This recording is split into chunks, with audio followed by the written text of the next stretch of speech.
Everything's on fire. Everything's on fire. Everything's on fire.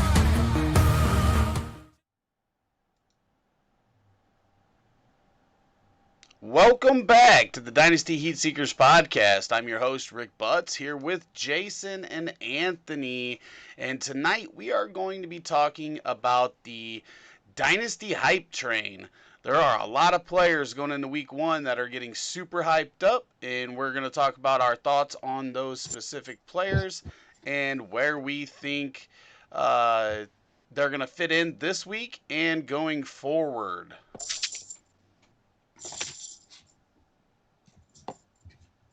And it looks like Rob's here, so that's cool.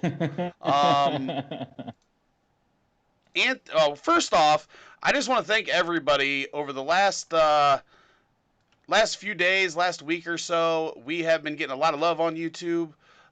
We appreciate it. We appreciate you tuning in tonight.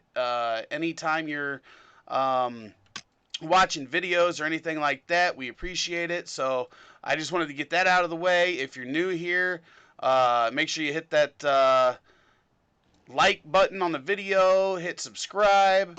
Rob, I need you to sit where you're going to sit so I know where to fix this video. Perfect. But yeah, we appreciate every one of you, and we are glad that you are here with us tonight. And if you're not here with us tonight, maybe you're listening on, your Apple Podcasts or Spotify or Podbean or wherever, and we appreciate you listening there too. And just to let anybody know, after we get done with the meat of this podcast, the main subject, we will answer your questions that you are putting in YouTube chat, Facebook chat, wherever that is. But yes, now we are here with Anthony, Rob, and Jason. And Anthony, why don't you get us started on the news and notes for this week? Yeah, of course. As we talked about last week, Leonard Fernette was cut, and at that time last week we didn't know where he was going to be. He is in Tampa Bay. Arians brought him in. Fernette said, "For the first time in my life, I really have a quarterback." So I guess he's happy to be in Tampa Bay. I guess the question is, what do we make of this backfield now with Fournette? I think it gets a little bit murkier. Ultimately, I think that it's going to be much more of a committee to start off. But I think, in my opinion, Fournette's the most talented back they have. I think he'll emerge after a couple weeks. What do you guys think? Yeah, I'll go ahead and go here. Everybody knows I've always been a big Fournette fan. I think that he's coming from a team that was hot garbage the last 2 years. I agree. He's finally playing with a quarterback. I always say, talk about A-Rob in Chicago. He's played with Bortles and Trubisky, and Fournette played with Bortles and Minshew, and that offense didn't produce a lot of upside for a running back with a terrible offensive line and very low touchdown upside. As you can see, like the amount of touches he had last year, I think it was like 360 plus, and had 3 touchdowns. Like that's crazy. I think he's definitely the most talented guy in Tampa Bay's backfield. I do think that he just takes this backfield away from the Ronald Jones truthers out there eventually. And it might be a split in week one, but that split or even split may be over by the time we get to week 2 and he's more acclimated to this team. What are you thinking, Rob? Yeah, I think it's going to be Leonard Fournette's all the way. Am I not on? No, you're on. You're good. Oh, okay. All right. I think Leonard Fournette's by far the best back in the field, in that backfield, and at least as far as age goes. Obviously, Sean McCoy was probably the better back at one time. Even Bruce Arians backtracked off of Rojo is our guy to Leonard Fournette is going to have a solid week 1 role. Like, everything just says it to me. It's going to be Leonard Fournette there. You don't go out and get LeSean McCoy or Leonard Fournette if you think Rojo's your guy. So I'm looking forward to that. Saved a few of my shares of Leonard Fournette for sure. And I also think not only does he have a quarterback to play with for the first time, but he might have the best offensive line he's had to play with in his career. And, not that Tampa Bay's a world beater there, but definitely going to be better than what he's had in Jacksonville. Yeah, not only that, but he's also got the wide receiver weapons that he never had in Jacksonville as well. That just helps take attention off of him. Jason, what are you thinking here about the Tampa Bay backfield and Leonard Fournette in specific? Yeah, I just think the coach's talk is hilarious for the most part. You think Arians would just keep his mouth shut and be like, yeah, this is, just surprise everybody who's going to be, their starter. And I think, yeah, Leonard is probably the best back in that backfield, and it's just going to take some time. He's still got to learn the offense. Even Tom Brady was struggling to learn the offense and all that kind of stuff. So, I mean, yeah, just give him a few weeks and he'll be leading the way. Anthony, what do we got up next on our news and notes? Yeah, arguably the best running back of all time, Adrian Peterson, was cut and is signing with the Detroit Lions. And I think that, it's not going to affect the backfield a whole lot with Swift and Carey on there. But it's a good depth signing. I think it just kind of reiterates that they're going to try to get everyone involved. So just kind of what you guys think about AP to Detroit. Do you guys think there's any fantasy value there this year? If you still have him, on the end of your dynasty team, and if you think maybe this is an opportunity to sell him, which I would try to do if I could. What do you guys think about Detroit with Adrian Peterson? Jason, why don't you go and start us off with this one? Yeah, I think it's more of a depth move for sure. AP is gonna, show Swift the way and carry on because they're both young backs and they're still learning and bringing in a guy like AP can totally help them out with, just that mentorship, and maybe he'll vulture, but I don't really see him doing that. They're all going to get their carries is kind of my projection. Rob, what are you thinking? Yeah, I definitely agree with what Jason said. They're all going to get their shot and just, probably riding the hot hand there. Yeah, I think this says a lot more. There had already been rumors in camp that Swift wasn't picking stuff up very fast, not having the best camp, and with them wanting to run the ball a lot, I think that's just a back that they know they can throw in there. They have a lot of backs in that room, and it screams New England, because as far as I know, Bo Scarborough's still with the Lions, unless he got cut in the last couple of days and I missed it. I think he was cut. Was he cut? Yeah, I think he was after He was put on IR. Oh, he was put on IR. Okay, so that makes a little more sense of why they would add that back. But yeah, I mean, it's just I like Carrion. I think Carrion's the best back in that backfield. He just can't stay healthy. And I don't think that even with healthy backs that this team wants to send somebody out there for 250, 300 touches.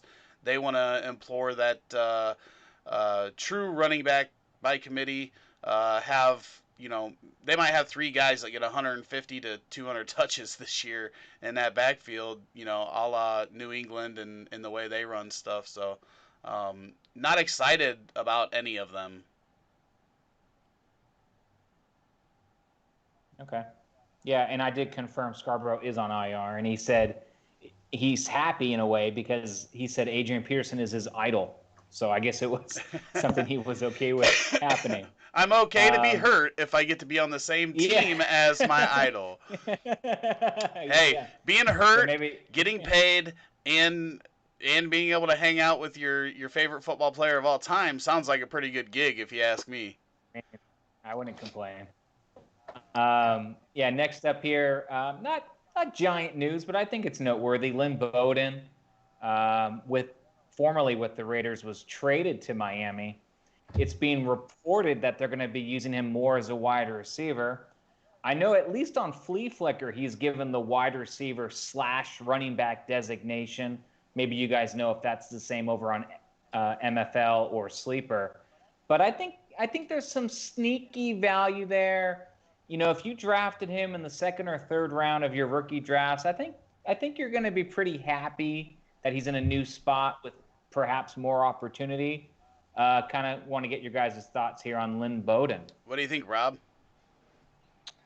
Yeah, I think it says quite a bit that you basically gave him up for less than you drafted him 4 or 5 months later. Like, that it wasn't going to work. It wasn't a good fit. That said, I was very surprised at the draft when they came out and said he was going to be a running back. I know he primarily was a running quarterback at Kentucky this last year, but it just didn't make sense to me why you would turn a wide receiver into a quarterback and then into a running back, basically try and make him learn 3 positions in 12 months.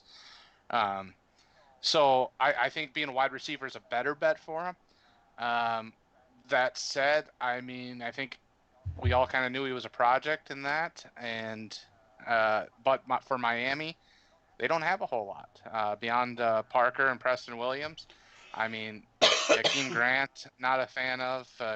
Chris Conley, none of those guys that they've had there have stood out in the time they've been there. So, I think he's got a chance to earn a role, but it's going to be a work in progress, and it's going to be one of those real soft rookie years that isn't really too impressive, I feel like. He's definitely a stash guy. Yeah, I think the biggest thing is they're probably going to have to use him right away because they don't have any depth at wide receiver. I mean, I didn't even know who they were going to put on their final roster because Albert Wilson opted out. Allen Hurns. Allen Hurns opted out. And it was basically just, like you said, Parker, Preston Williams, Jakeem Grant. Isaiah Ford. And then... Isaiah, I didn't even know Isaiah Ford was still around. Like, that was a guy that was hyped up. Talk about hype train, right? That guy was hyped up a couple years ago as the next breakout, and that never happened. I didn't even know he was still around, but they need a lot of help in the receiving game. And then the thing is that no matter whether he's designated as a running back or as a wide receiver, he is a guy that can move around and play different spots, but he wasn't having a good camp, and it does say a lot that the Raiders just ate that and said, we made a mistake and we're willing to give this guy up. And I don't know. He may never be anything more than a guy that we once had interest in. Jason, what are your thoughts?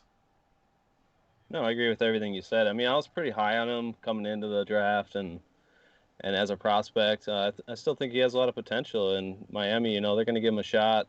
Like you said, probably at receiver to start, just because they got a few backs there already, so they could use him for some gadget plays, and maybe he can provide some boom. Anthony, what do we have up next? Yeah, I mean, the biggest news this week, I think, was Kareem Hunt signing a 2-year extension in Cleveland, locks him up for a few years. And, a lot of people with Chubb all over Roto Heat on Facebook today were pretty down. I'd say they were pretty down. They were thinking Chubb was going to be by himself for the most part next year and beyond, but looks like Hunt is here to spoil the party once again. I think personally it does hurt Chubb's value just a little bit, not a whole lot, but a little bit, because of that, expectation now is gone that Hunt's going to be around. I think it helps Hunt's value a little bit. Some people disagree with that, but I just think that it's such a good offense, and they're going to get Hunt involved just like they did at the end of last year when he came back. There are rumors that he's going to be, out in the slot, receiving passes. So I think, especially in PPR, Kareem Hunt is a great value. And I think that this is a good extension for him. And I think it increases Hunt's value pretty significantly. What do you guys think? Yeah, I think people have quickly forgotten how good Kareem Hunt is. And that's not just as a pass catcher, as a second, a second fiddle back. This guy is good enough to be a lead back on most teams in the NFL. and just happen to have some trouble. And this is a way for Cleveland to, one, ensure themselves, and two, have a dynamic playmaker at a discounted price for the next 2 years. We're going to see here Alvin Kamara getting his deal done, it sounds like, here real soon. And this is the type of deal that Kareem Hunt would probably be looking at if he hadn't had his issues, because he was that good. And you can love Chubb all you want, but that doesn't mean that Kareem Hunt's not equally as good, especially when you're talking about an all-around back, right? Maybe he's not the bruiser that Chubb is. We know that, but this guy did lead the NFL in rushing. And then he's just dynamic catching the ball out of the backfield. So why wouldn't the Browns do that? They're going to have both guys involved. And if Chubb is getting the majority of the carries, it just means he's more likely to get injured. That's just it doesn't matter who you are at the running back position. If you're getting as many touches as him, every touch you get just increases the likelihood of you missing time.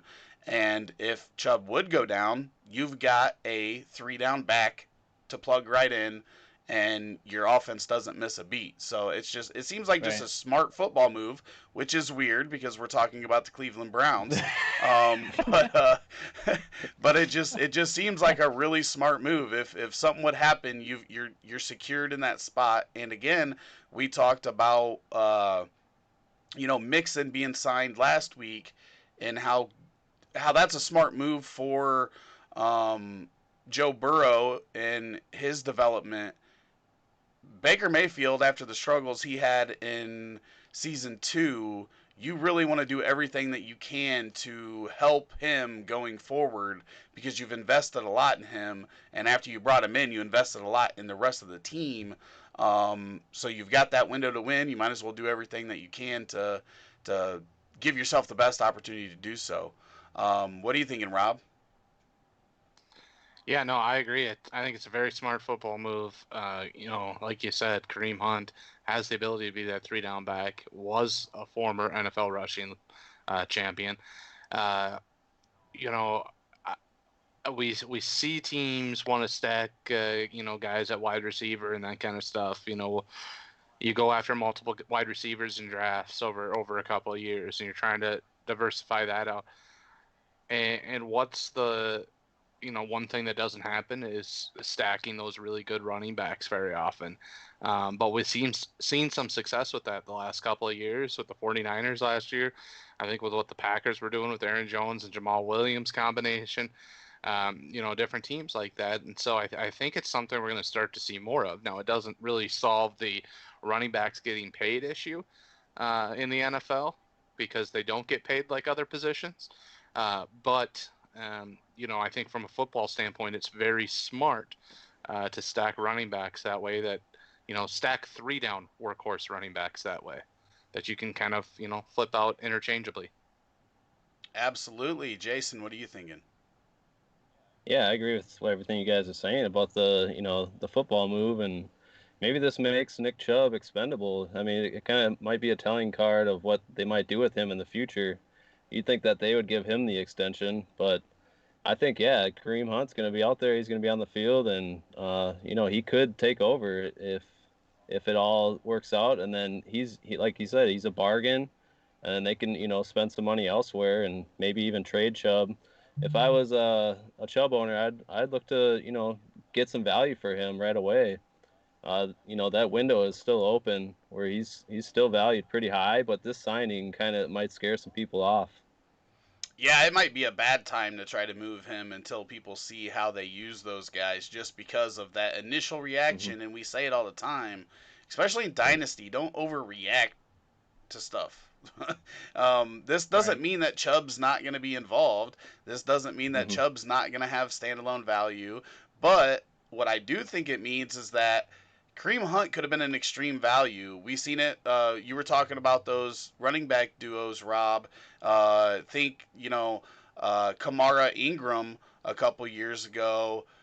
we could see similar value types from both of these guys, and both of them be at least close to the value, and Kareem Hunt exceed the value. Because during the offseason, most of us were getting him in the 5th, 6th round of startups, Yes, sir. and That's he right. could have high running back 2 upside based on his skill just from being the pass catcher in that offense. We seen Duke Johnson a few years ago in a bad Cleveland offense return running back 1 numbers as the not featured back. So there is a lot of opportunity here, especially if that offense does take that next step forward.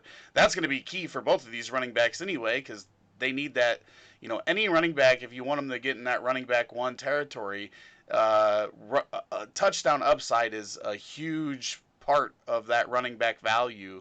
You don't see the Leonard Fournettes getting top 8 at running back with 3 touchdowns very often, unless they catch 80 to 100 passes or something. But yeah, I think that's a good one. You said that was the biggest piece of. Did you have more news? Because I have one bit that I want to make sure to talk about real fast.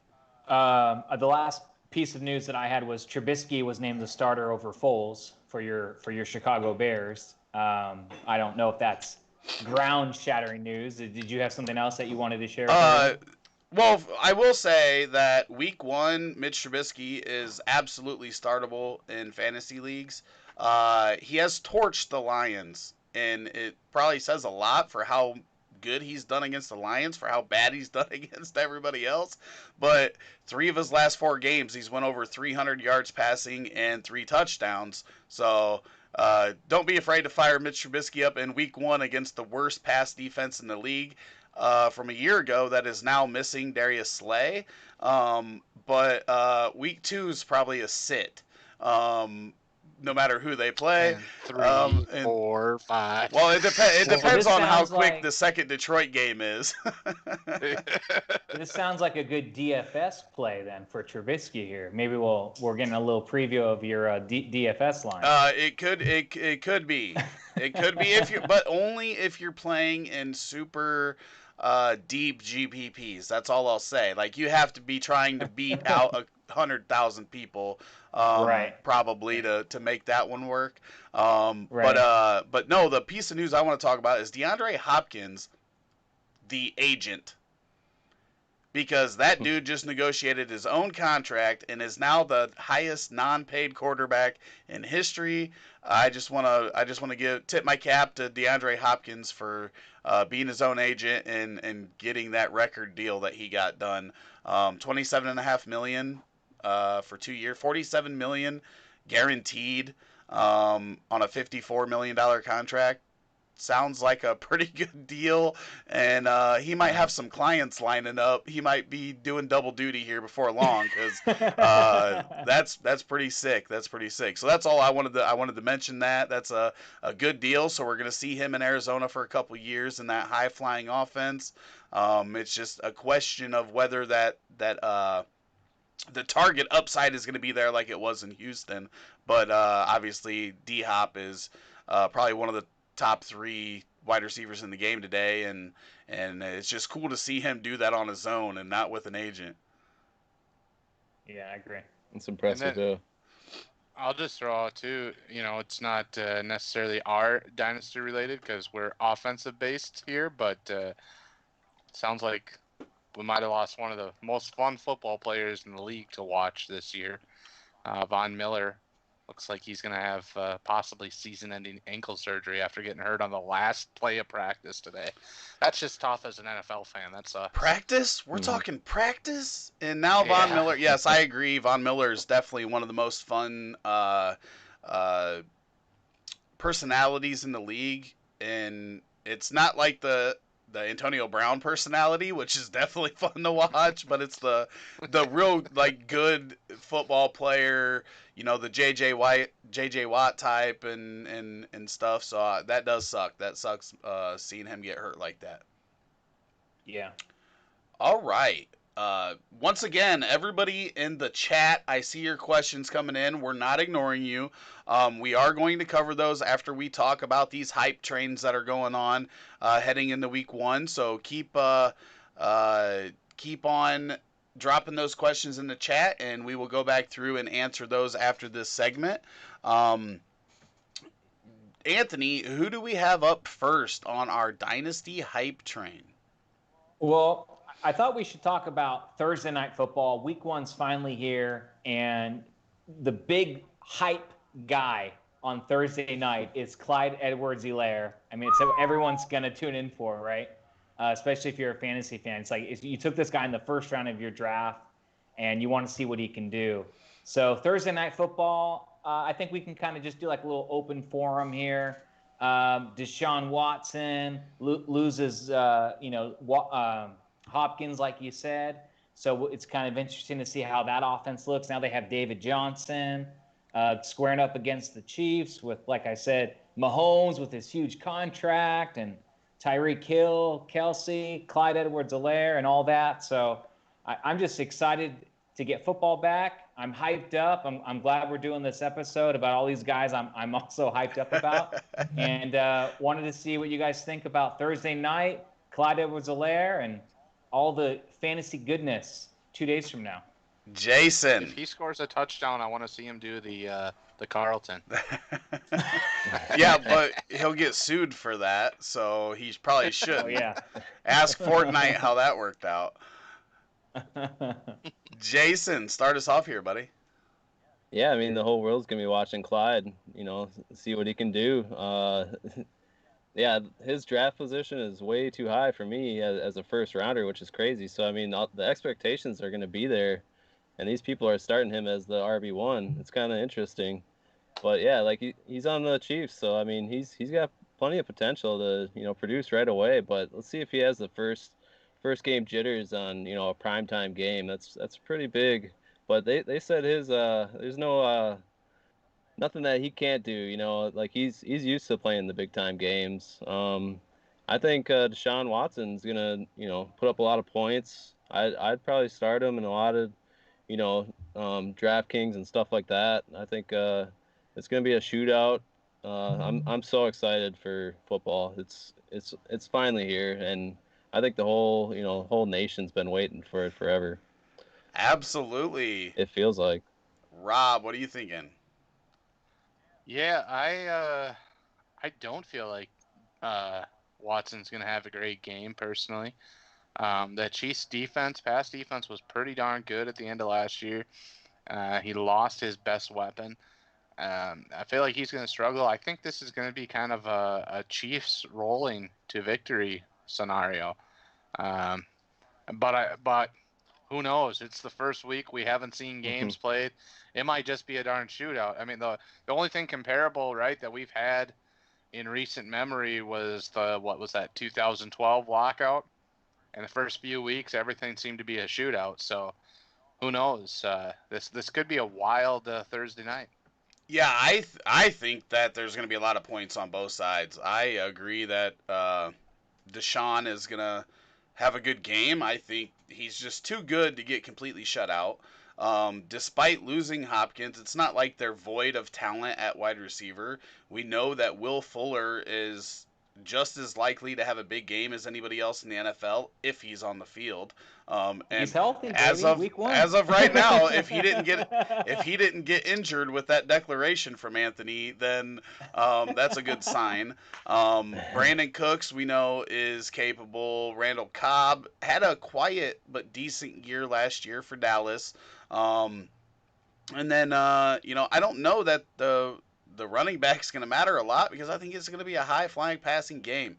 And, CEH can catch some, but he's also competing with Tyreek Hill, Travis Kelce, and even Sammy Watkins. Don't forget, week 1 last year, that dude put up 40 fantasy points. So we know he's capable of going off anytime. Mecole Hardman.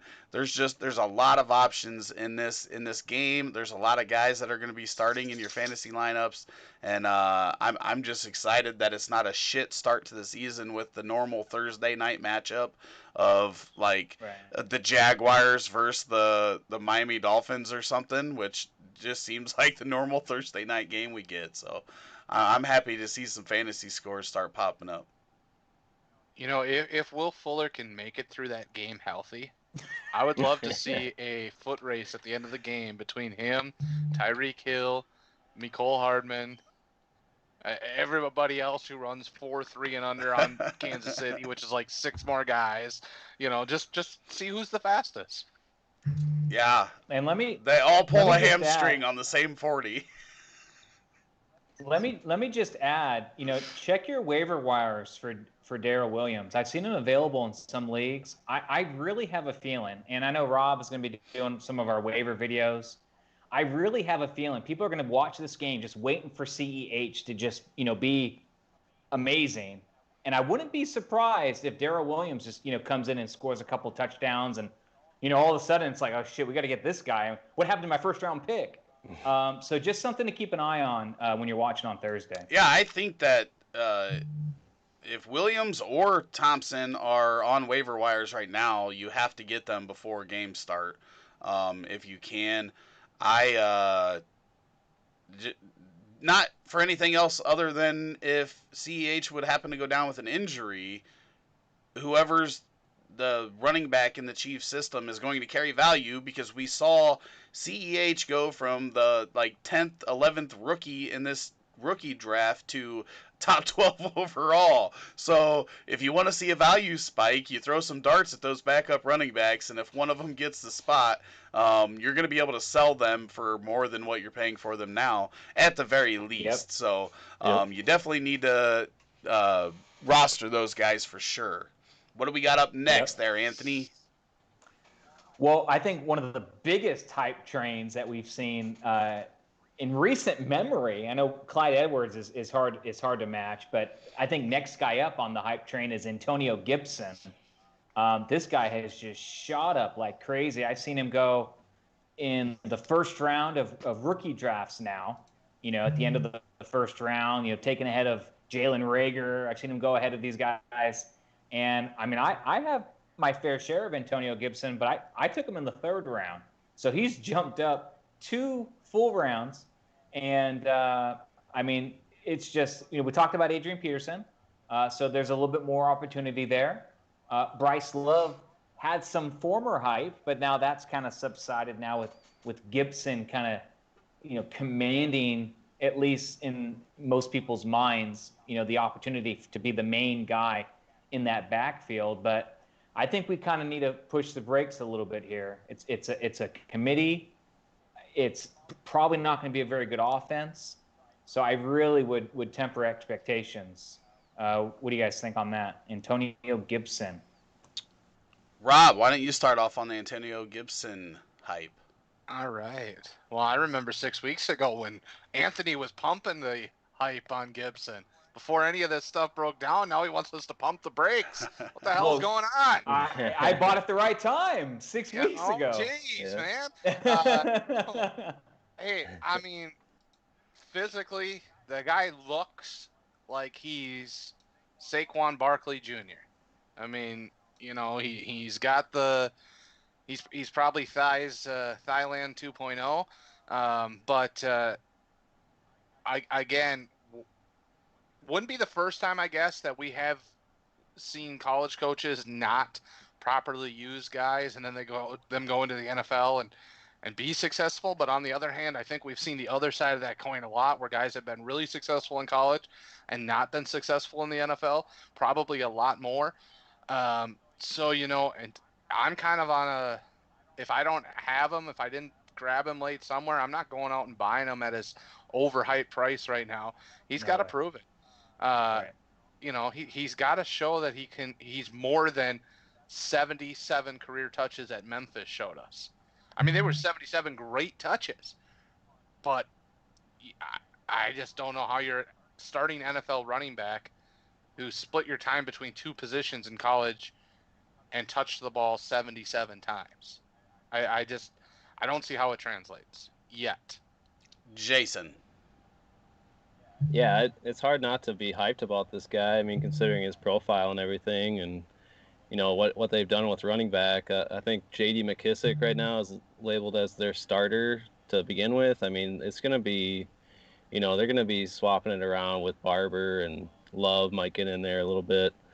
But yeah, I think Antonio Gibson will probably be more of a, kind of gadget guy, and they don't really have much besides, McLaurin there to get excited about. So I mean, someone's got to step up and do something. So yeah, I think Gibson's got a lot of potential, but you got to, temper expectations for sure.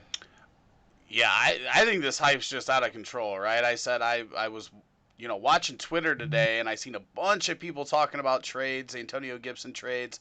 Our Antonio Gibson video has over 250 comments, people asking, should I start Antonio Gibson over this player or over this player? And we're not just talking about like fringe players. We're talking about actual studs that people are wondering, should I sit this guy for Antonio Gibson?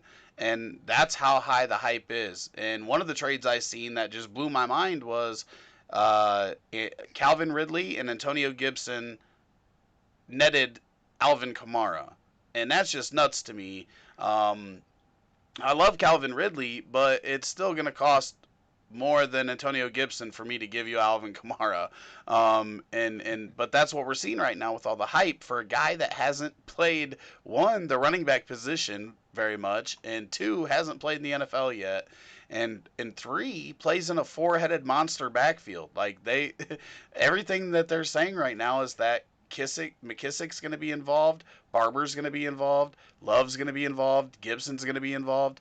And there's not a lot of touchdown upside with this offense as we look at it on paper, yet this guy is now being drafted as a high RB2, traded as a high RB2, and if I had him, it would be hard for me not to move him. That being said, the price that you acquired him for, you can kind of take that risk because you're not going to lose much if he does end up a bust. But you will lose out on whatever you didn't get in a trade for him right now at this point. But we've heard about all the combine monsters, the physical specimens. This is the NFL. I mean, every guy that's in the NFL is typically a physical specimen. So it's just it's something that I can't buy into, especially at this price. But he is a guy that you can take the risk, and you're not losing a whole lot if he doesn't pan out, but you get a huge reward if he does end up being as good as the hype is saying right now. Next up, what did you tell us what you thought, Anthony? Yeah, I mean, Rob kind of slided me a little bit. He said, 6 weeks ago you were saying buy the guy, and yeah, 6 weeks ago is exactly why you buy the guy, because like Rick just pointed out, look at his value right now. I mean, it's that, you want to buy low, sell high. So, I do not recommend buying Gibson right now. I'll end it on that. If you bought him at the right time, I hope it works out. And if you can sell him now, I would. Otherwise, if you got him at a good price, let it ride, see what happens. It's your house money right now. Speaking of four-headed running back monsters and bad offenses, we can move right over to Jacksonville, where we've been seeing a lot of hype out of this backfield, whether it's Raquel Armstead or now James Robinson, who has been named the starter, Chris Thompson, Divine Ozigbo, or however you say his name. And then even Laviska Shenault has been, people have been hyping him up as getting a bunch of carries out of the backfield. But this is like I said, this is another team. Obviously, we saw a good running back in this offense last year score 3 touchdowns. So what are 4 guys going to do on an offense that is probably even worse than it was last year, and a defense that is worse than it was a year ago after moving more defensive pieces and likely to be throwing the ball more? Personally, for me, this leans me to, if it's not Chris Thompson, then I'm not starting a running back in this offense. And then I'm probably going to want more of the Sharks and Chenaults than I did just a year ago. I wasn't a big Shark guy, but this offense is going to have to throw the ball a lot. Unless they're just completely like rolling over and playing dead for a season, which could definitely possibly be it, the way they've worked the last 2 years and all the talent they've given up. But yeah, I mean, the Reichwell Armstead and the James Robinson hype, these guys could retain. They could give you value on the cost, but you're probably looking at like 10 to 12 points max. Even if they get you 15 carries a game, I don't see a lot of ceiling here with these guys, whereas I do with Chris Thompson catching the ball out of the backfield. Anthony, why don't you start us off? What do you think about Jacksonville? Yeah, I agree. I think this hype train is going to derail. I mean, James Robinson, Ezigbo, Armstead, all these guys have been kind of going back and forth, names everywhere, and it's just like, oh, this week it's this guy. No, this week it's this guy. No, this, using those situations, they don't end good. I think of all the running backs they have, Chris Thompson offers the most upside. The problem is he never stays healthy. I mean, it's not an issue of is Chris Thompson going to get hurt? It's when is Chris Thompson going to get hurt? I mean, look, I don't want anyone to get hurt. I'm just being honest. Just look at the history here. He's going to get hurt. So, I'm kind of out. I'm with you, Rick. I agree with you on Shark and Chenault. Dynasty assets, long-term, I'll go for the wide receivers. But beyond that, I don't want to touch this backfield. All right. Rob, what are you thinking here with Jacksonville? Yeah, no, I mean, I pretty much agree. I said it last week when we were doing our mock draft. If there's a guy I want to take a flyer on in the backfield, for me, it was James Robinson just because of the hype. That hype continued this week. But now that price is going way too high. I saw him today. He went in one of my leagues. I think he was claimed for $63 on Fab. Wow. Out of what budget? It was absurd. Because that's what matters. 100. Out of 100. 63%. Out of 100. 63%. Yeah, it's insane. It was insane, and meanwhile, I'd put in a $0 bid on him. And I was more than happy to get my number 2 guy in that because I'd rather talk about another running back by committee backfield. I'd much rather have a Jerick McKinnon than a Devin Ezigbo or a James Robinson, guys who aren't going to catch. Rather have a Chris Thompson at that price for damn sure. So, no, it's just it's absurd, the hype.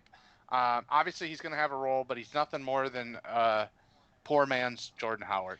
And if you're expecting more, you're going to be sadly disappointed. If you spent 63% of your fab, you're in for a rude awakening. You're probably going to wish you had that back in like week 8 when one of your guys goes down and you need to grab another guy or somebody breaks out. You're probably going to wish you had that 63% back.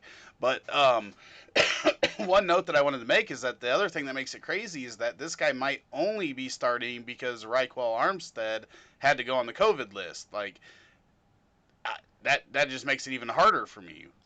Yeah. Jason, what are your thoughts here on the Jacksonville backfield? I agree with everything you guys have said. Yeah, let's stay away as far as possible. But I mean, if you can get a flyer on these guys and stash them and then trade them if they get any sort of value during the season, then go for it. Chris Thompson, yeah, is the only guy that I would want for sure. And then Laviska Shenault might chip in, get some runs in the backfield. You never know. The guy's built like a running back. But the one guy that I would kind of keep an eye on, like you said, for the passing aspect would be Colin Johnson out of Texas. He's a lot of hype lately with him. So that's another guy that you could probably get for free. Yeah, I will say that his coach said if there was a Pro Bowl for training camp, this guy would have been a unanimous decision because he had such a good camp. So the Colin Johnson hype isn't near what these other guys are. You don't hear a lot of people talking about him, so he is a sneaky guy to go and try to grab. I know that in Roto Heat leagues he went undrafted in some, or he went like 4th, 5th round in some others. So he's not a guy that's highly coveted, but has what the rest of the receivers on Jacksonville don't have, and that is size. He might be the biggest wide receiver in the league. He's 6'6". And we talked about physical specimens, but he really is. He towers over guys. So I do agree with that, and I'm glad that Jason brought him up because we were looking at this more backfield, but from a wide receiver perspective, if you want to get a guy before he's hyped, Colin Johnson is one that you can take a look at now. Up next. And I do want to remind everybody, keep dropping your questions in the chat. We will get to those, I promise.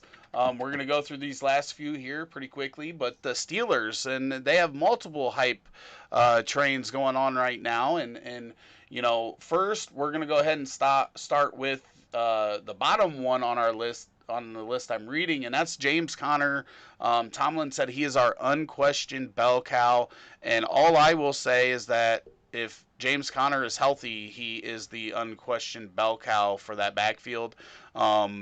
I seen a stat the other day, and I can't remember how many years it is. It might be over the last 4 years, but the Steelers have had 51 games where the running back got 20 or more touches, and that leads the NFL. That's how they deploy their running backs. They use one running back unless they have no talent there, like a Jalen Samuels, Benny Snell, crapshoot. Kareth White got some touches last year when Connor was out, but I think James Conner can end up being the value of the summer that ends up winning people leagues if he remains healthy through the 2020 season. Rob, what are your thoughts on James Conner? Yeah, I'm not a huge James Conner fan, but like you said, like there's nobody to compete with him. He is the bell cow. So when you've got that role, I mean, he's a serviceable player. He's not one of my favorite running backs, but I mean, given his role and stuff, if he's healthy, he's going to put up great numbers. So, I mean, I'm going to try and own him if I, get that opportunity. I get the right deal.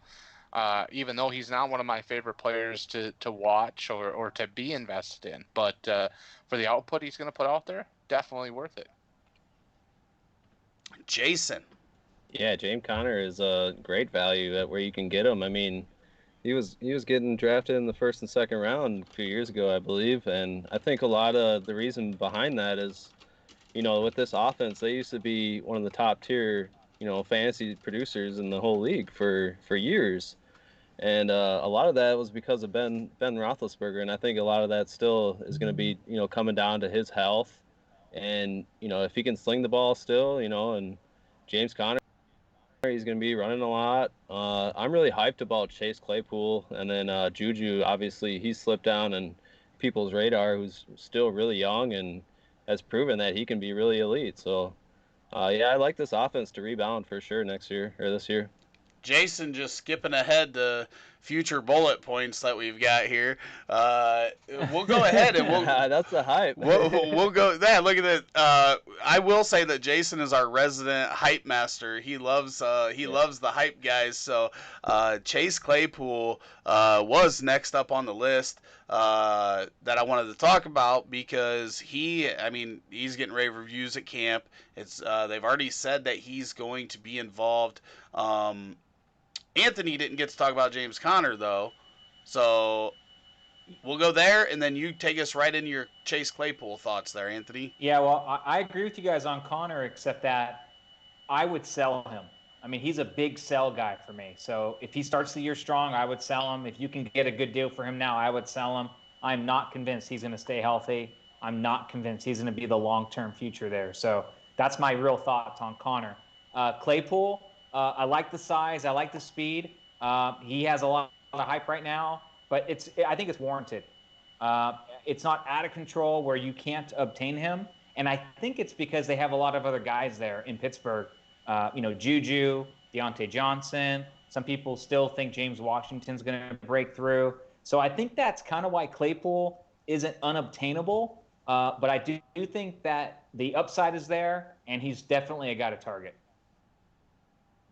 Rob, what are your thoughts there on Chase Claypool? I was not a huge fan of him during the draft process. Great that he's having some camp success, but there's still some things I want to see him do on the field. Like, we're not getting to watch practices at all this year, not in the way we have in the past, training camps, preseason games. When I saw him playing at Notre Dame and I watched some film in that, like, just didn't seem like his playing speed matches what he's doing in practices and workouts and the combine and those kinds of things. And he also didn't seem to be that fluid when he was, in a game situation. But, for the price, I think a lot of early drafts especially got him at, you're going to reap rewards if it turns out that all this camp hype is true. I've really seen him spiking up lately towards, I just did a draft 2 weeks ago, last rookie draft of the year, and he went like 15th overall, which was by far the highest I'd seen him in any draft. So, I'm not a huge fan. I want to see what he does on the field before I'm going out to acquire him, but all signs are positive.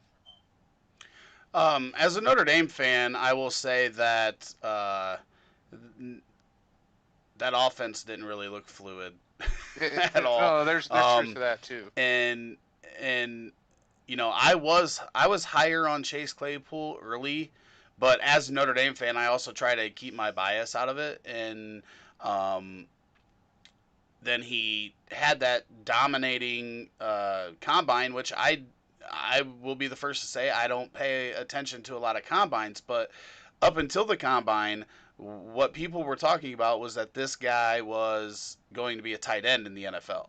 And then he just blew everybody away with his speed and everything like that, and kind of put those thoughts to bed. And then everything since then and with camp has just been rave reviews. So I was reading some stuff out of Pittsburgh, and they expect him to get 3 to 5 looks first week. Just put that in perspective, Juju in his first week in the NFL got 0, but then scored his first touchdown in the second week. And it just seems like he has blown past what everybody expected at an early part, and is going to get a chance to shine very early. And he's also, outside of Eric Ebron, who we're going to talk about right after this, is probably their best red zone threat in the wide receiver group, size-wise. Obviously, Juju, when he's running good routes, can get open at any part of the field, but it's just, I think there's a lot of upside here if that offense improves, even early on. Talking about Ebron, he was, they said he's a mismatch for anybody, which we already knew that. It's whether or not Eric Ebron can catch the frickin' ball and just be consistent for the first time in his career, outside of one season with Andrew Luck where he just had completely out of this world touchdown efficiency. So, Yeah. Anthony, why don't you tell us a little bit about your thoughts on Eric Ebron? Yeah, like Connor, I think if Ebron starts the season strong, I think it's a good sell opportunity. He's so inconsistent. In that 1 year he went off, it was just because of the touchdowns, and then the next year he regressed. And I don't see, with so many mouths to feed in Pittsburgh, I just don't see him really doing that. So if you have him, if you held on to him through the ups when you should have sold him, that's cool. But if you get another opportunity to sell him, I would jump on it. That's all I'll say about Ebron. Rob, what are you thinking on Mr. Eric Ebron? I wish I could find out his career drops. Since he entered the league, is he first in the NFL in career drops? I mean, I don't know if he's first in drops, but some of them probably didn't count because he didn't get to the ball either. I think Ebron is serviceable. I mean, I'm not overpaying for the guy by any means. But that's my whole tight end thing. I think unless you got the top 3 or 4 guys, they're all the same to me. Just, kind of stream them every week, and just as likely that the guys at 20 this year could finish 6 as Ebron could finish 6. So yeah. I think a Blake Jarwin, a Chris Herndon, down there at the 19, 20, 21 range, those guys could all finish top 6 just as easy as Eric Ebron, in my opinion. Jason. Yeah, I don't see Ebron getting the volume at all. He's more of a red zone threat, if anything, that Ben could throw it up to him and hope he catches it, like you said. But they still got McDonald there too at tight end, so he's going to be out on the field as well. I mean, yeah, Ebron is the perfect word for, serviceable. That's exactly what he is. So that's how I view him. I will say, in Ebron's defense, since we've kind of mocked his catching ability, for some reason he seems to catch the really hard ones and drop the really easy ones, which is probably what frustrated Detroit fans for so long. Is that he would make a spectacular play and you'd probably get excited that, oh, maybe this guy's figuring it out, and then the next time he gets a chip shot, it goes down, and then you're like, oh shit, same Ebron, different game. Good from afar, far from good. Yeah. We've already talked about Washington a little bit, but we got Steven Sims Jr. up on the hype train as well. I know this is one of Rob's favorite guys. For me personally, and this is all I'm really going to say, is that if your name's not Terry McLaurin, when it comes to the Washington Redskins, I don't care. It's really that easy for me on a bad offense. Obviously, they are going to have to throw a lot, and until I see something, then I don't believe it, because there's been a lot of hype guys in Washington in that receiver group for the last few years, and none of them have panned out. But, Rob, I know this is your dude. I'm going to let you start off with talking about some Steven Sims Jr. I'm going to tell you right now, Rick, if he's available on your waiver wire, go grab him now. You'll be thanking me at the end of the season. The guy finished last year strong for this team. And just trying to look it up here. So his last 3 weeks, he had a combined 16 catches, 190 yards, and 4 touchdowns. All the reports out of camp are if Terry's covered, then Haskins' next look is to Sims. He's undersized, sure, at 5'10", 176 pounds. He's not a huge guy. He's not overly fast, but he's got the trust of his starting quarterback, and that means a lot. He's going to be a solid wide receiver 3 for you, solid flex play. A guy who those last 3 weeks showed, I think, that he's got the ability to win you games out of that spot. Depending on the matchup and how things work out. But I mean, what more do you want in a wide receiver 3, a flex guy? I'm not saying the guy will never be a wide receiver 1, but you got to have those wide receiver 3s on your roster too, if you're going to win. I've just seen enough Cameron Merediths in my day that have a good stretch and then don't return anything after that to not believe in what we saw at the end. But the one thing that I do want to say is that you said he has the trust of his quarterback, but do we trust in his quarterback? Not overly, but again, he's had pretty good reports too. I mean, we could almost hype him if we really wanted to, but that'd be stretching things out too far. That'd be too much Washington football team for us. Yeah, we've already had too much Washington football team for this podcast, but I will say, we've talked about this a couple times. Bad teams do return good fantasy value at times. Christian McCaffrey played on one of the worst offenses last year and outscored everybody by 1,000,000. So there is fantasy. Somebody's got to get the ball, and somebody will have to score fantasy points. Jason, what do you think about Steven Sims Jr.? I think what's interesting about him is, he showed a lot last year at the end of the year, and they also have him listed as a punt returner and a kick returner. So if he can bust one loose like a Devin Hester would, and score a touchdown, that's extra points for you there. And then if he gets the volume, why not? I mean, if you can get him for cheap, or if you already have him and you're sitting on him and hoping for good things, then why not? Yeah, like they got a lot of mouths to feed and they're gonna be busy passing, whatnot. But the guy's showing potential, so why not give him a shot? The other thing is, let me just add quick before we switch over. This time last year, right, all the hype was about Trey Quinn. Well, maybe not a lot of hype. Maybe it wasn't the same level of hype, but there was hype about Trey Quinn in that slot position, being the Washington Redskins Jamison Crowder type role, right? He took over that job. Trey Quinn got cut. I mean, you're making my point for me though. I've seen Yeah. enough of those. I've seen enough of Wait. those guys, especially in Washington over the last couple of years, that have been hyped up in that position. The Paul Richardsons, who was My the other point one? is that he Josh forced the guy off Johnson. the roster. He forced him off the roster. That's the point That- we're going for here, Rick. Don't twist my point to your point. That doesn't That work. Trey Quinn forced somebody off the roster before he got forced off the roster, and I just don't know that we're making had big wide improvements receivers. here. Let me ask let me just ask Rob. Let's say you need a wide receiver, third, like you said, wide receiver 3, flex, something like that. What's the most you would pay for Sims? I mean, are you offering like a third? Like, is that kind of where you have his value at, a third? As of right now, yeah. I mean, until Okay. he does more. I think that's reasonable for a guy that you're going to want to start as a wide receiver 3 or a flex position. Would Okay, you pay so- a second or no? so- I mean, I'm just asking. Like, are you this confident in this guy? A second? It would. Okay, It's this close. guy isn't on the hype train. If he's going for thirds, this guy doesn't count.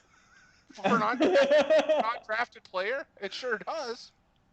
I think. Okay. The guy was undrafted last year, wasn't even supposed to make the 53-man, and now he's going to be the starting wide receiver. The number mean, 2 late- wide receiver. James Late Robinson's going for seconds, and he was undrafted this year. Hasn't Late- even touched the field. But running back's a Late different second position. Well, Casey I'm- didn't know. I'm glad. I'm glad you let me know that. Rick, it's a different position. glad to know that. I learned something new on the podcast tonight. I hope our listeners and watchers have also.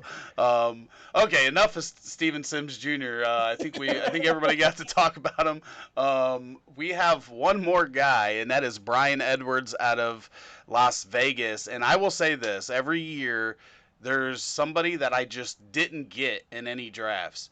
And a couple months later, I'm pissed off that I got them in 0 drafts. And Bryan Edwards is my guy this year.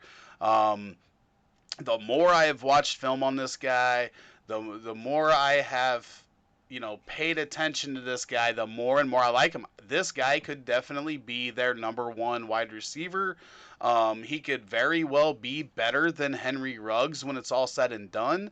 If he would not have missed the combine, if he would have been able to work out early in the offseason before the draft, this guy may have went high in the second round like guys like Michael Pittman Jr. And T. Higgins and those types of guys. And I will say that out of all the players that we had on this hype train episode, I am very excited about Bryan Edwards, and I would probably pay the asking price for him right now. I don't know what it is because I haven't actively went out and asked, but I'm guessing that even if it was a high 2021 second, I can't expect him to be a first right now. I would maybe even pay a late first, early second 2021 to get me a share or 2 of this guy because I'm really liking what I see. Rewatching this tape, liking what I hear out of Las Vegas, and the fact that Tyrell Williams is out for the year doesn't hurt his early opportunity, which I think can go a long way for even if he doesn't perform the way we want to see this year.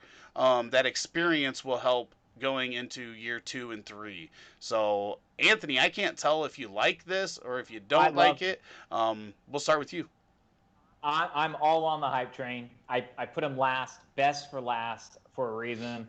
I was giving you the whistle, the choo-choo. I'm all in.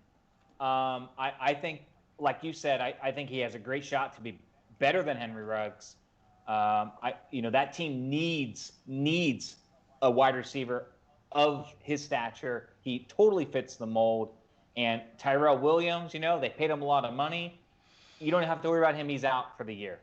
So Bryan Edwards, if you can get him now, because I will stone cold guarantee he'll be worth more 6 weeks from now than he's worth right now. I think that this is a guy to go get right now. Jason, I see you shaking your head. It looks like we all may agree on this one. So Jason, you're up next. Yeah, I'm aboard the hype train for sure. I think John Gruden struck gold with the 3rd round pick, and Bryan Edwards, like you said, he could have easily went in the 2nd round, no doubt about it, if he wasn't hurt. I think that's kind of why he slid, or if not the reason why he slid. I think a lot of teams were high on him as well. I think the chips are falling in place for, the Raiders, and they do need that alpha receiver, and Edwards can definitely do that, and then they can put Ruggs in the slot, which is kind of their plan the whole time, I think. And yeah, I'm very hyped about Edwards. I mean, if you got him in the 3rd or 4th round, that's a steal. That value is going to shoot up, in my opinion, very fast, or it already has. Rob. I think I came out of darn near every draft this year with Bryan Edwards. Not all of them, but darn near every rookie draft with him. If I had late seconds, mid to late seconds, he was the guy I was targeting early on. I had drafts where I think I had one draft where I got him at 4-4 because I didn't have a 2nd and 3rd, and he just kept tumbling. I got him a couple weeks ago in the 3rd round. I love Bryan Edwards from early on. Thought he had a chance to develop. I think his draft stock, not necessarily his NFL draft stock, but like his fantasy draft stock, as far as who was aware of him, definitely took a ding because he didn't participate in the combine, and just, so many people really start tuning into guys at combine time. And so I think that hurt him from a fantasy draft stock standpoint. I was also really disappointed in the draft when he ended up with the Raiders and with Ruggs, because I was like, man, if he went anywhere else where he was the only rookie wide receiver drafted, I felt like he would have been a much higher rookie round draft pick. But I mean, like the Packers or something, right? Yeah, like if he'd gone to the Packers, if he'd gone to the Packers, I'd have been taking him like 1-3. I've seen Rob like not look happy a decent amount, but I've never seen him about ready to cry more than when Jordan Love was picked, and then you think a round later there might be some redemption, and then A.J. Dillon's picked, and then he just wanted to quit. He wanted to quit the live stream we were doing. He was done. He was out. No, Love was okay Thursday night, but then it was Friday night when it went Dillon, and I was pissed. I was like, what the hell? And then we remember that third pick came down, and I was getting it all a little bit quicker than you guys were, and I gave you play-by-play, and I'm like, Roger Goodell is reading the card. Roger Goodell is now laughing at the Packers, and they've taken something called Jason DeGara in the 3rd round. A guy who speaking of hype, how about the opposite of hype? Have heard absolutely nothing about that guy all camp. I mean, at least Jordan Love, we've heard about how bad he is. We've heard about how great A.J. Dillon looks in shorts, even though a little breath of wind is going to blow him over. We have heard absolutely nothing about Jason DeGara. On this episode of A Packers Fan Goes Nuts. I love it. I'll just wait. I'll be real happy Sunday night when we crush the Vikings. So. Nope. Oh. All right, fellas. We are at an hour and 8 minutes, so we're gonna go ahead and pull the brakes on this hype train. We've already pulled the brakes on a bunch of the hype train, but there's definitely gonna be some stuff. We're excited. We are 2 days away. 48 hours from now, we will be watching NFL football, and I hope that everybody watching has some big fantasy scoring games Thursday night and then the Sunday. Yeah. But we want to get to some of these questions, so guys, we're gonna have to be quick on responding to these. Always. Miles says, should I trade Joe Burrow for James Conner? I'm going to go ahead and say if this is a 1 QB league, absolutely. If it's a super flex, then it's, depending on your roster and your quarterback depth, it's probably still a good move. Rob. Okay, I agree with you on one quarterback. I'm not trading Joe Burrow for Conner in a super flex. No way. I agree with Rob. Oh, you know what? I'm thinking redraft on here because I've been answering all the redraft questions on the videos. If it's a dynasty, then absolutely not. You're not trading Joe Burrow in the super flex, but in the 1 QB, I would still do it. Yeah. So did we all agree on that? Yep. Yeah. Yeah, I did. Yep. I'm like half in redraft mode from answering all the Antonio Gibson questions on the video that's up right now. Because You gotta try and switch back and forth. yeah, most of them are redrafts, and I was just thinking like for 2020, then yeah, I would take that, but no, for Dynasty, I'm keeping Burrow. I traded Odell Beckham straight up for Joe Burrow, and the only Joe Burrow share I got. Let's see. Who becomes the lead back for their team first? Is it Jonathan Taylor, Cam Akers, or J.K. Dobbins? Rob, why don't you go ahead with this one? Cam Akers, Jonathan Taylor, or J.K. Dobbins? Jonathan Taylor. Jason. He's just got to go through Marlon Mack. I think it's going to be a three-headed monster in Los Angeles, and Mark Ingram's not going anywhere in Baltimore. That's going to be a shared backfield. Jason. Yeah, I think for sure it's Jonathan Taylor easily for me. Yeah, he's got the clearest path, behind Mac to start.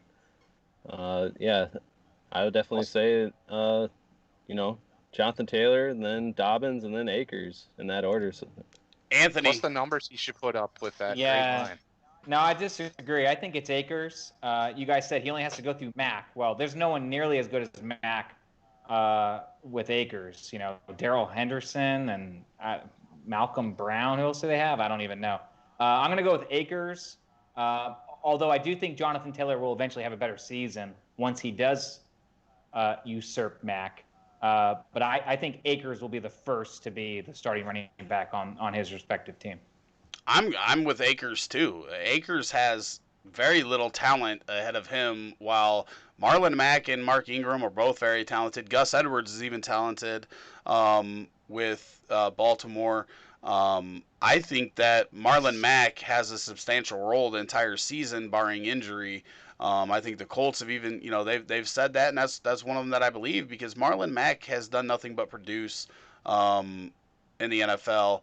So I see that as a good way to, and Taylor hasn't had the best camp. There's been a lot of mistakes that people have reported out of Colts camp, and like 6 to 8 drop balls in the passing game, and then and maybe some pass pro issues that we've seen. So I think all of them are going to be good, but I think Cam Akers just has the clearest path, because he has to go through Daryl Henderson and Malcolm Brown, who I do think are going to be involved, but don't have the talent that the other guys are up against. So Well, we're split on that one, but would you start Devontae Parker or Antonio Gibson in the flex this week? Anthony. Devontae Parker, I think that's pretty easy. I don't want to start anyone in that backfield in Washington until I see kind of what happens, but I don't think Gibson's going to be involved enough to warrant a start over Devontae Parker. Okay, faster, guys. Rob. Parker. Easily. Yep. For all the reasons Anthony said, he said everything for me at least. Yeah. Bam. Oh. Rumors, Aaron Jones getting an extension with the Pack. Is it just lip service? Rob, you're the Packer guy. No, it's coming. It's everywhere. It's Being honest. I mean, I didn't think it was possible 2 weeks ago, but it's all over Packers media. It's being talked about. There's some deal coming before Sunday. And they drafted Dylan. Isn't that weird? I mean, why would they draft Dylan It's so incredibly high? weird. I'm just. Why did they draft Jar? Okay, Jason, why did... Why did they draft an injured linebacker? Okay, He wasn't we've their got best that linebacker. one. Okay. It's over. Next question. You guys don't have to answer?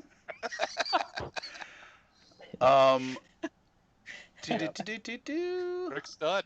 I'm lost. I broke Rick. Yeah, I'm broke. I just love throwing that in there. I just love it. All right, let me check Facebook real quick. I don't know if I missed any, and I apologize if I did. Just so you guys know, if you have start-sit questions, like Tuesday is real early in the week to give out that information for a lot of these guys, especially for week 1, right? For guys like Antonio Gibson, I want to get more info on whether or how they're going to be using him, right? If we get some more information on that and we hear some other guys that you're kind of thinking maybe being used less, then we may have a more informed opinion. If you go to our community tab, there is a week 1 start sit question post where if you put them in there, the entire Roto Heat team will vote on which guy to start, and later on, late Friday, early Saturday, we will release that video with answering those start sit questions. So make sure you get to the community tab. There's a post there. You'll see it, and ask your start sit questions so we can get those answered for you when we have more information. And it looked like, did you want to say something, Rob? Yeah, we did have one more question on the YouTube.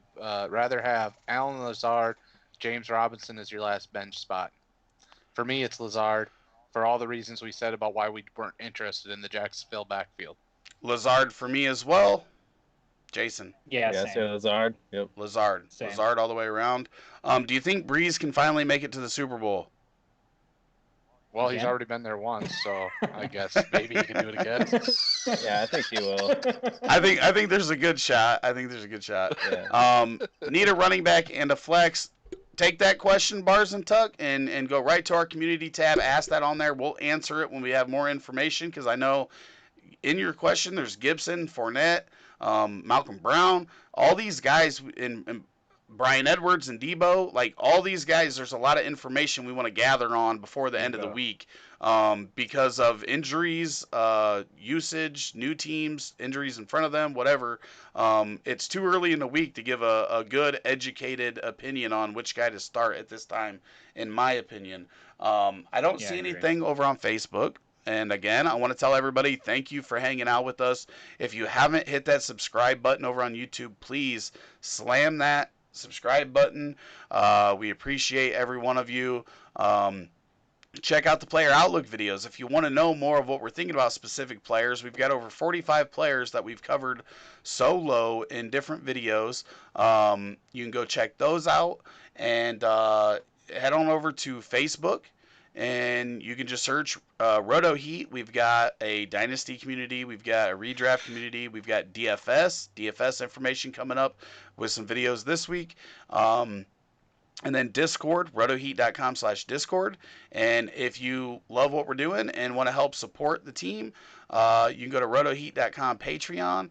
A $3 per month subscription will get you all the rankings, and I will be live with Bryce that you've seen in the Fantasy Inferno live stream on Wednesday nights, Sunday mornings, from 10 to 11 for everybody, and then from 11:15, somebody's allergic to one of you guys, from 11:15 till about 12:15, pre-gaming it up just for patrons, and you'll be able to ask questions there, get them answered on the spot before we get into locks on Sunday morning.